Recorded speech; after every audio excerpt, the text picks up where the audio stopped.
Hi all, ಇದು Thursday morning ಬ್ರೇಕ್ಫಾಸ್ಟಿಗೆ ನಾನು ಉಪ್ಪಿಟ್ಟನ್ನು ಮಾಡಿದ್ದೆ, ಹಾಗೆ ಬ್ರೌನ್ ಕಡಲೆದು ಗ್ರೇವಿ ಕೂಡ ಮಾಡಿದ್ದೆ. ರಾಗಿ ಅಂಬ್ಲಿನ ಕುಡ್ಕೊಂಡು ಆಫೀಸಿಗೆ ಹೊರಟೆ. ಕ್ಯಾಬ್ ಸ್ವಲ್ಪ ಲೇಟಾಗಿ ಬಂದಿತ್ತು, ಲೇಟ್ ಪಿಕ್ ಮಾಡಿದರು. ಆಫೀಸಿಗೆ ಬಂದೆ. ಓಣಂ ಸೆಲೆಬ್ರೇಷನ್ ಕೂಡ ಸೆಲೆಬ್ರೇಟ್ ಮಾಡಿದರು. ಮಧ್ಯಾಹ್ನದ ಊಟಕ್ಕೆ ನಾವು ಕೆಫಿಟೇರಿಯಾಗೆ ಬಂದ್ವಿ. ನಾನು ಬಾಯ್ಲ್ಡ್ ರೈಸನ್ನು ತೊಗೊಂಡೋಗಿದ್ದೆ, ಹಾಗೆ ಬ್ರೌನ್ ಕಡಲೆ ಗ್ರೇವಿ ಇತ್ತು, ಹಾಗೆ ಪೊಟ್ಯಾಟೊ ಗ್ರೇವಿ ಕೂಡ ಇತ್ತು.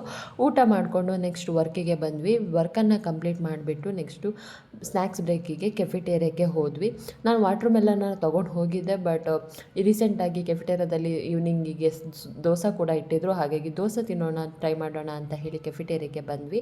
ನಾವಿಲ್ಲಿ ಪುಡಿ ಮಸಾಲ ದೋಸೆನ ತೊಗೊಂಡ್ವಿ. ಮಸಾಲ ದೋಸೆನೇ ಚೆನ್ನಾಗಿತ್ತು ಅಂತ ಅನಿಸ್ತು ಪುಡಿ ಮಸಾಲ ದೋಸೆಗಿಂತ.